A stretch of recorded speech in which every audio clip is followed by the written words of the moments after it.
ప్రసంగించదలుచుకోలేదు. ఎందుకంటే అనేక విషయాలు మన ముందుకు వచ్చాయి. ముఖ్యంగా నేను చెప్పదలుచుకున్న విషయం ఏంటంటే, ఈ పుస్తకం 1984 ప్రజాస్వామ్య పరిరక్షణోద్యమం సజీవ చరిత్ర అని ఈ చక్కని పుస్తకాన్ని తీసుకొచ్చిన టీడీ జనార్దన్కి, అలాగే పోలా విక్రమ్కి హృదయపూర్వకంగా మనందరి తరఫున నేను అభినందనలు తెలియజేస్తాను. మీ అందరికీ కూడా మనం చేస్తున్నాను. ఇది యువతరం, నేటి తరం తప్పనిసరిగా చదవాల్సిన పుస్తకం. ప్రజాస్వామ్యం ఏ విధంగా హత్య చేయబడింది, ప్రజల ఉద్యమం కారణంగా ఎలా నిరంకుశ శక్తులు మళ్ళా తరవంచాల్సిన పరిస్థితి వచ్చింది, తర్వాత తిరిగి మళ్ళా ప్రజాస్వామ్యానికి ఎలా విజయం వచ్చిందనే విషయాలన్నీ ఈ పుస్తకం ద్వారా మనకు తెలుస్తాయి.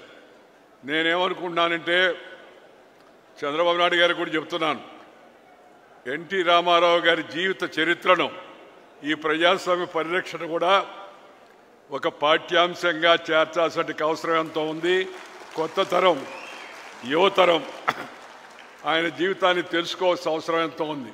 మహనీయులు ఎందరో ఉన్నారు పెద్దవాళ్ళు, వాళ్ళ జీవిత చరిత్ర కూడా మనం కొన్ని తెలుసుకున్నాం. ఆ ఇంగ్లీష్ వాళ్ళు పోతూ పోతూ వాళ్ళ భాషను మనపై రుద్దిపోయినందువల్ల వాళ్ళ చరిత్రను కూడా మనపై రుద్దారు. రాబర్ట్ క్లైవ్ ది గ్రేట్ అని, అలెగ్జాండర్ ది గ్రేట్ అని, ప్రపంచాన్ని దోసుకున్నందుకు గ్రేట్ ఎట్ అవుతాడు. కానీ మన వాళ్ళ చరిత్రను, మన మహనీయుల చరిత్రను, మన అల్లూరు సీతారామరాజు, మన వీరపాండే కట్టబొమ్మన్, లేదా మన యొక్క రాణి రుద్రమ్మ, ఇలాంటి వాళ్ళ యొక్క చరిత్రను తగినంతగా తీసుకురాలేదు. ఇప్పుడు చరిత్ర కొత్త విద్యా విధానం వస్తూ ఉంది. చరిత్ర రాసేవాళ్ళు ఈ పాఠ్యాంశాల్లో ఒక భాగంగా శ్రీ నందమూరి తారక రామారావు గారి జీవిత చరిత్ర, వివిధ పార్శ్వాలు, అలాగే ఈ ప్రజాస్వామ్యానికి జరిగిన యొక్క ఆ హత్యాకాండ, ఎలా ప్రజా ఉద్యమం ద్వారా తిరిగి మళ్ళా రామారావు గారు ముఖ్యమంత్రి అనే విషయాన్ని కూడా యువతరం తెలుసుకోవాల్సి ఉంది. ఎందుకంటే ప్రజాస్వామ్యాన్ని పరిరక్షించుకోవాల్సింది, దాన్ని ముందుకు తీసుకెళ్లాల్సింది వాళ్ళు. దేశ రాజకీయాలు మలుపు తిప్పిన సజీవ చరిత్ర 1984 ప్రజాస్వామ్య పరిరక్షణ ఉద్యమం పుస్తకావిష్కరణ కార్యక్రమంలో ముఖ్యమంత్రి గారితో, త్రిపుర గవర్నర్ గారితో, అలాగే మన స్పీకర్ గారితో, అలాగే మన వెంకటనారాయణ గారితో, ఇంకా అనేక మందితో కలిసి ఈ కార్యక్రమంలో పాల్గొనడం చాలా సంతోషంగా ఉంది. ఈ పుస్తకంలో రాసిన కొన్ని విషయాలతో నాకు ప్రత్యక్షంగా సంబంధం ఉంది. అందువల్ల నేను ఎక్కువగా మాట్లాడను. రామారావు గారిని అన్యాయంగా దించేసినప్పుడు అది ఆయన తెలుగుదేశం, మేము తెలుగుదేశం కాదు. అయినప్పటికీ కూడా ఆయన చంద్రబాబు నాయుడు గారంటే వాళ్ళ అల్లుడు ప్లస్ వాళ్ళ పార్టీ, సహజంగా వాళ్ళు రామారావు గారికి సపోర్ట్ చేయడంలో చేయాల్సిన కర్తవ్యం వాళ్ళ పైన ఉంది. కానీ నేను, జయపారెడ్డి గారు, చన్నమనేని రాజేశ్వరరావు గారు, మా పార్టీలన్నీ, పి రామచంద్రారెడ్డి గారు, సుందరయ్య గారు, ఇలా అన్ని పార్టీల వాళ్ళందరం, ఓంకార్ గారు, వీళ్ళందరూ కూడా కలిసి ఎందుకు ఎన్టీ రామారావుని సపోర్ట్ చేశాం అని అంటే, ఆయన ప్రజాస్వామ్యయుద్ధంగా ఎన్నికైన పాపులర్ చీఫ్ మినిస్టర్. అలాంటి వ్యక్తి అమెరికాలో గుండె బాగలేక ఆపరేషన్ చేయించుకుంటూ ఉంటే దుర్మార్గంగా పదవి కాంక్షతో ఢిల్లీ పెద్దల యొక్క ప్రోద్బలంతో రామ్లాల్ లాంటి యొక్క ఆ రోజు ఈ యొక్క రాజ్యాంగ వ్యతిరేక చర్యలకు పాల్పడే రామ్లాల్ గవర్నర్తో చేతులు కలిపి మరి నాదెండ్ల భాస్కర్ రావు మిగతా వాళ్ళు చేసినట్టు యొక్క ఆ దుర్మార్గం అవుతుందో దాన్ని ప్రజలు నేటి తరం తెలుసుకోవాల్సిన అవసరం ఎంతో ఉంది. ఆ రోజు జరిగింది అన్యాయం కాబట్టి మేము తెలుగుదేశం పార్టీ కాకపోయినా మేమందరం కూడా ఎందుకు సపోర్ట్ చేశామంటే రామారావు గారికి ప్రజలు ఆయన ఎన్నుకున్నారు, ఆయనకు అన్యాయం జరిగింది. అందుకని రామారావు గారి అండన ఉండడం జరిగింది. చరిత్ర అంతా చెప్పారు. వారు ఇక్కడ జరిగింది, రామ్లాల్ వ్యవహరించిన తీరు, మాకు రాజ్భవన్లో అవకాశం ఇవ్వకపోవడం, ఆ తర్వాత అరెస్ట్ చేయడం, ఊరంతా తిప్పడం, అరెస్ట్ చేసి వ్యాన్ ఎక్కిచ్చారు. ఒక్క మాట చెప్తాను, వ్యాన్ ఎక్కిన తర్వాత అందరం దాంట్లో కూర్చున్న రామారావు గారు, ఉపేంద్ర గారు, చంద్రబాబు, నేను అందరం. డ్రైవర్ అడుగుతున్నాడు, సార్ ఎక్కడికి పోవాలని. ఇది చూస్తే ఎవరు పోలీసు వాళ్ళు ఎవరు లేరు. ఎక్కడికి పోవాలంటే నేను చెప్పాను వాడికి, ఎక్కడికి పోయేది ఏముంది మొత్తం నగరం అంతా తిప్పబోయా అని చెప్పానని. అంతకుముందు దాకా రామారావు గారు ముఖ్యమంత్రిగా ఉన్నాడు గంట కిందట. ఈ వ్యాన్లో కూర్చొని చేతికర్ర గడ్డం కింద పెట్టుకొని కూర్చోన్నాడు తిరిగిపోతుంటే. అందరికీ అప్పుడు టీవీలు లేవు, ఇంత ప్రచారం లేదు. వెంటనే అందరికీ ఆశ్చర్యం కలిగింది, ఓహో ఈయన్ని అరెస్ట్ చేశారనే విషయం జనానికి తెలిసేటికి అవకాశం కలిగింది. ఈ ప్రపంచంలో అతిపెద్ద ప్రజాస్వామ్యమైన మన దేశంలో ప్రజాస్వామ్యాన్ని నిస్సిగ్గుగా కూనీ చేసే ప్రయత్నం చేస్తే దాన్ని రక్షించుకోవడానికి ఒక గొప్ప ఉద్యమం, అదే ప్రజాస్వామ్య పరిరక్షణ ఉద్యమం. చరిత్ర పుస్తకాల్లోనే కాదు, రాజనీతి శాస్త్రంలో కూడా చేర్చాల్సిన అంశం ఇది. సమాజంపై సానుకూల ప్రభావం చూపించేవారు కొందరు ఉంటారు. అటువంటి గొప్ప నేతల్లో శ్రీ ఎన్టీ రామారావు గారు ఒకరు. చలనచిత్ర రంగంలో కోట్లాది మంది అభిమానులను ఆయన సంపాదించారు. ఒకవైపు పురాణ పాత్రల ద్వారా, అలాగే సమాజంలో ఆధ్యాత్మిక భావనను పెంచుతూ, మరొక వైపు సాంఘిక చిత్రాల ద్వారా సమాజంలో ఉన్న జాడ్యాలపై ప్రజలను వివేకవంతులను చేశాడు. ఆయన రాజకీయాల్లో ఆయన కోట్ల మంది గుండెల్లో నిలిచిపోయారు. ఆయన రాజకీయ ప్రవేశం ఎందరో జీవితాలని మంచి మార్పు తీసుకొచ్చింది, నాణ్యమైన జీవితాన్ని చూపించింది. ఆయన నటుడు, ఆ నటుడు యొక్క మిగతా వివిధ పార్శ్వాలు అవన్నీ నేను ఇప్పుడు ఇంతకుముందు ఒకసారి మనం మాట్లాడున్నాం, మళ్ళా దాని గురించి చెప్పను. కానీ ఆయన రాజకీయ రంగ ప్రవేశం చేసిన కాలం ప్రత్యేకమైంది. దేశంలో రాష్ట్రంలో కాంగ్రెస్ నిరంకుశత్వంగా పరిపాలన సాగిస్తూ ఉంది. ఆ సమయంలో ఎలాంటి రాజకీయ అనుభవం లేని రామారావు గారు తెలుగు ప్రజల కోసం రాజకీయాల్లోకి వచ్చి ముఖ్యమంత్రి కావడం అవుతుందో అది చరిత్రాత్మకమైన ఘట్టం అని చెప్పి మీ అందరికీ మనం చేస్తున్నాను. ఆయన పాలన అనేక మార్పులు తీసుకొచ్చాడు. అవన్నీ కూడా నేను పెద్ద వివరంగా చెప్పదలుచుకోలేదు. సంస్కరణలు తీసుకొచ్చాడు.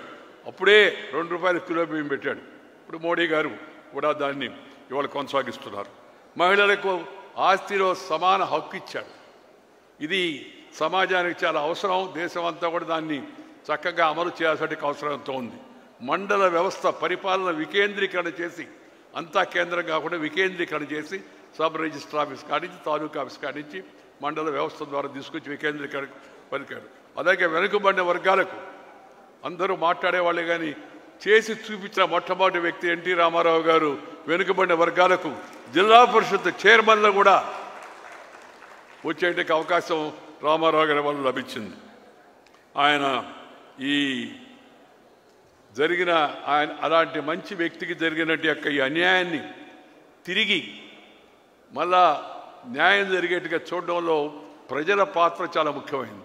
అశేషమైన ప్రజలు ఒకవైపు రామారావు గారి మీద అభిమానం అయితే, మరొక వైపు ప్రజాస్వామ్యాన్ని పరిరక్షించుకోవాలనే ఉద్దేశంతో లక్షల మంది వీధుల్లోకి వచ్చారు. ఆయన ఇక్కడి నుంచి మొదలుపెట్టి విజయవాడ నుంచి మొదలుపెట్టి అనంతపురం దాకా పర్యటన చేస్తే మేమందరం ఆయనతో ఉన్నాం. అప్పుడు ఎక్కడికి వెళ్ళినా జనం అసలు ఆకాశం ఈనిందా అన్నట్టుగా అలా జనం అంతా వచ్చారు. ఆయన జరిగిన అన్యాయానికి వ్యతిరేకంగా అందరూ నినదించారు. అందరూ ఆయన వెనక నిలబడ్డారు. ఆ తర్వాత ఇందాక విషయాలు చెప్పారు కదా మీకు, ఢిల్లీ తీసుకెళ్ళడం, ఎమ్మెల్యేలని కర్ణాటకలో క్యాంప్ పెట్టడం, తిరిగి మళ్ళా వచ్చి మెజార్టీ చూపించడం. మెజార్టీ చూపించేటప్పుడు కూడా దుర్మార్గం చూపించారు. అసెంబ్లీ సరిగ్గా జరగనివ్వలేదు, గొడవ చేశారు. నా ముందు కూర్చో ఒక ఆమె గాజులు పగలగొట్టుకుంది నన్ను రెచ్చగొట్టాలని. మేము ముందు రోజే మీటింగ్ పెట్టి అన్నగారు చెప్పారు అందరికీ, రేపు గొడవ జరుగుతుంది, ఎవరు మాట్లాడకూడదు, దయచేసి వెంకయ్యనాయుడు గారు జైపాల్ రెడ్డి గారు ఉంటారు, వాళ్ళు ఎవరు ఉంటే అవసరమైతే మాట్లాడతారని. ఒక ఆమె నా ముందుకు వచ్చి గాజులు పగలగొట్టుకొని అధ్యక్ష నన్ను అవమానపరుస్తున్నాడు ఈయన అన్నాడు. ఆయన అధ్యక్షుడు ఏంటి చూశాడు, చూస్తే ఈయన నన్ను ద్రౌపది అంటున్నాడు ఆయన. అంటే నేను లేచి చెప్పాను, ద్రౌపది మహాపతివ్రత, ఆమె పేరు ఎందుకు వాడతారని నేను వాడానని చెప్పి. వాడనండి, అలాంటి పనులు చేయను, ఎవరిని అవహేళన చేయడం అవమానం చేయడం నాకు ఇష్టం లేదని.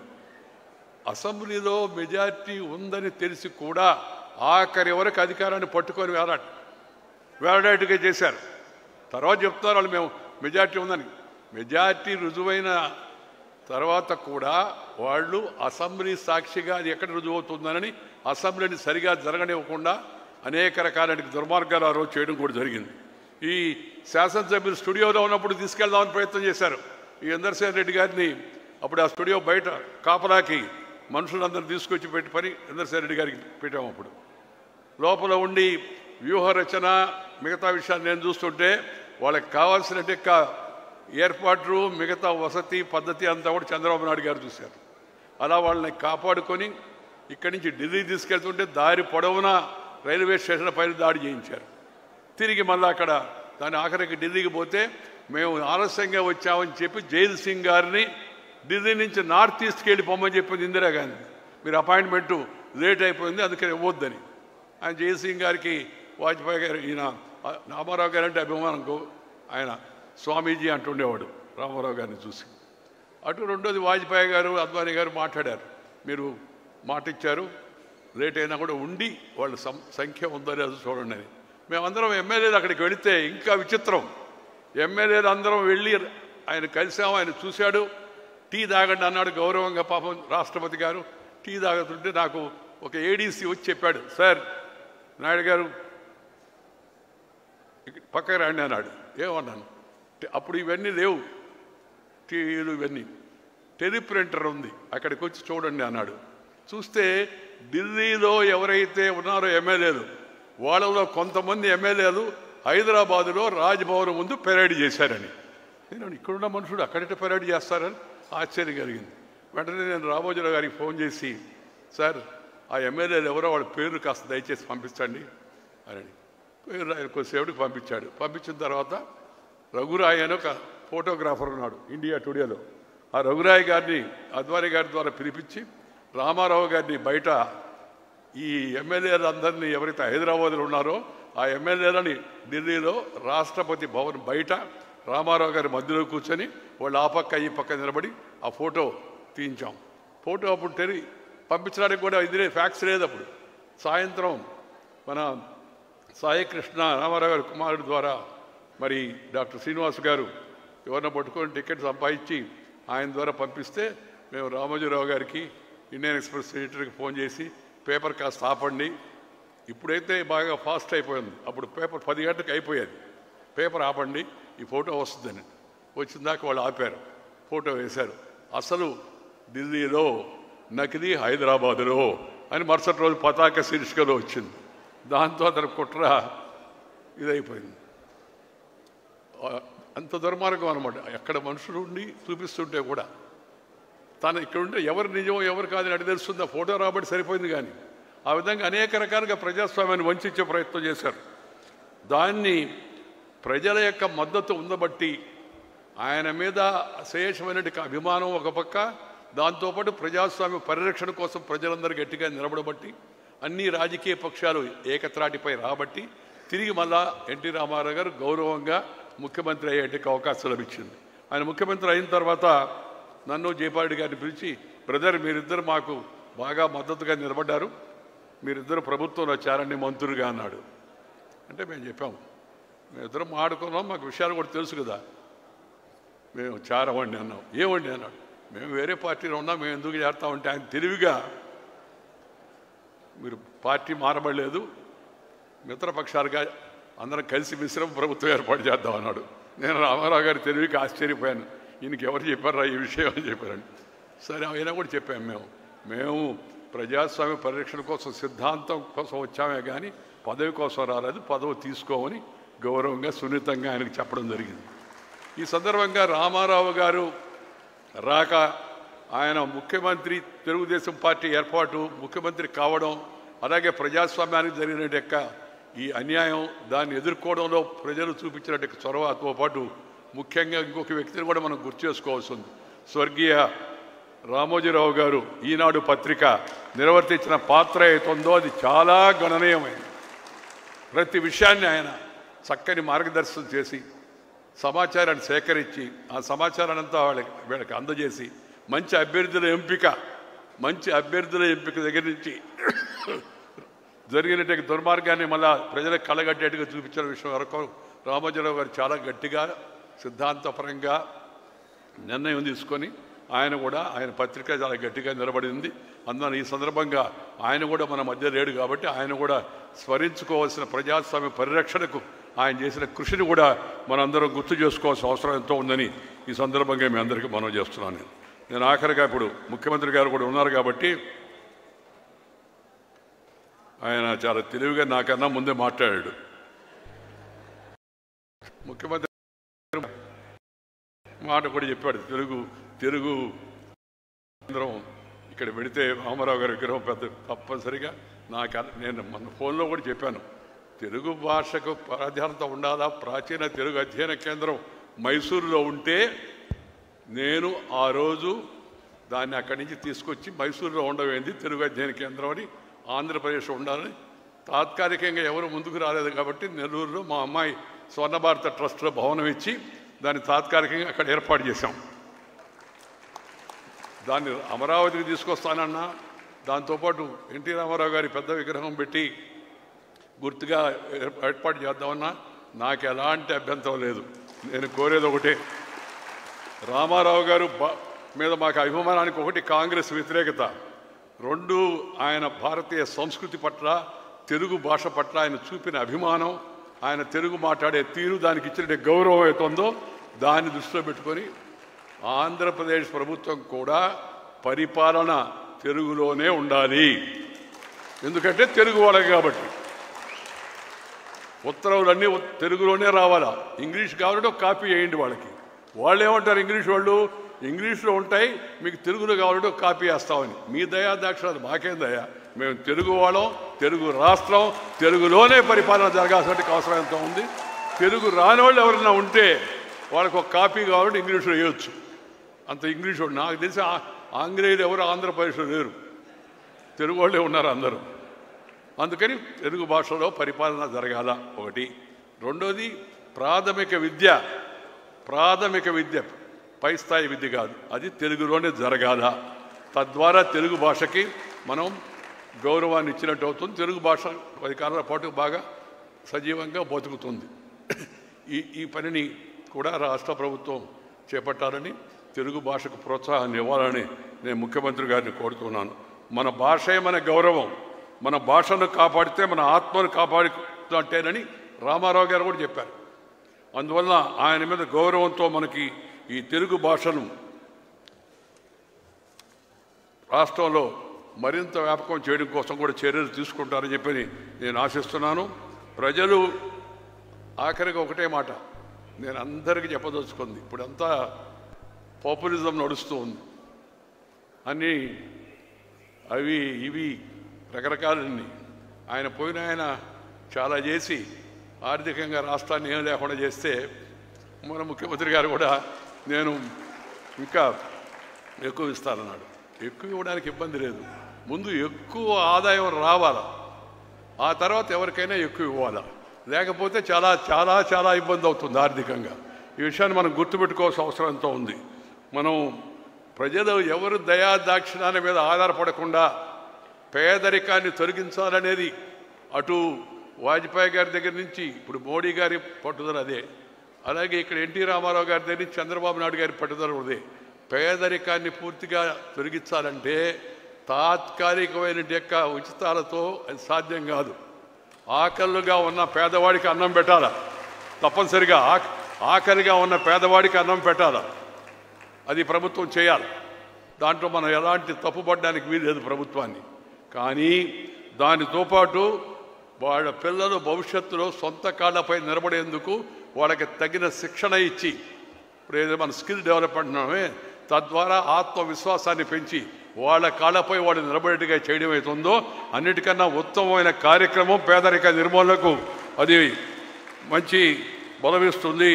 ఉపాధికి తగిన శిక్షణ ఇవ్వకుండా ఉచితాలు ఇచ్చినంత మాత్రాన పేదల బలోపేతం గారు. దయచేసి అది గుర్తుపెట్టుకోవాలి అందరూ కూడా. ఈ ప్రభుత్వానికి అన్ని ప్రభుత్వాలు పోటీ పడుతూ ఉన్నాయి ఆ విషయంలో. సర్వశక్తి సంపన్నమైన భారత నిర్మాణంలో యువత పాత్ర కీలకం. యువత జనాభా ఎక్కువగా ఉండడం కూడా భారత్ కలిసి వచ్చే విషయం. ఆ మధ్య ముఖ్యమంత్రి గారు ఒక మాట చెప్పారు, మనం జనాభా తగ్గుతోంది, ఆ వృద్ధి రేటు కూడా అని. నేను మొదట్లో ఆలోచిస్తే ఏంట్రా పేదరికం పోవాలి కానీ జనాభా పెరగాలంటాడని నేను అనుకున్నా. కానీ జపాన్ ఆ దేశాల యొక్క చరిత్ర చూసి అధ్యయనం చేసిన తర్వాత ముఖ్యమంత్రి గారు చెప్తున్న విషయంలో కాస్త ఇది ఉంది, దాన్ని కూడా మనం దృష్టిలో పెట్టుకోవడానికి అవసరం ఎంతో ఉంది. అయితే ఒకవైపు పేదరిక నిర్మూలన, దానికి కావాల్సిన శిక్షణ ఇవ్వడం, వాళ్ళకి కావాల్సిన రుణం ఇవ్వడం, వాళ్ళకి కావాల్సిన ఇవాళ చెప్పారు చాలా తక్కువ వడ్డీకే రుణాలు ఇస్తామని చెప్పని, చాలా సంతోషం. ఆ విధంగా చేయూతనివ్వాల. చేప పట్టేది నేర్పించాలే కానీ చేప ఉచితంగా ఇచ్చేది అలవాటు చేయకూడదు అనేది నా నమ్మకం. ఈ వడ్డీ రేటు తగ్గించడం ఏమవుతుందో దానివలన మేలు జరుగుతుంది పేదలకి. దానివల్ల మరింత మంది ఆ విద్యారంగంలోకి వచ్చే అవకాశం ఉంది. కాబట్టి శిక్షణ, skill development one of the favourite subjects of Chandrababu Naidu also. ఈ టెక్నాలజీ ఇవన్నీ అధునూతనంగా పెరుగుతున్నప్పుడు ఈ స్కిల్ డెవలప్మెంట్ మీద తగినంత ఫోకస్ చేసి ఆ పిల్లలకు తగిన శిక్షణ ఇస్తే వాళ్ళు భవిష్యత్తులో సొంత కాళ్ళపై నిలబడతారు. అమ్మాయిలు కూడా సొంత కాళ్ళపై నిలబడతారు.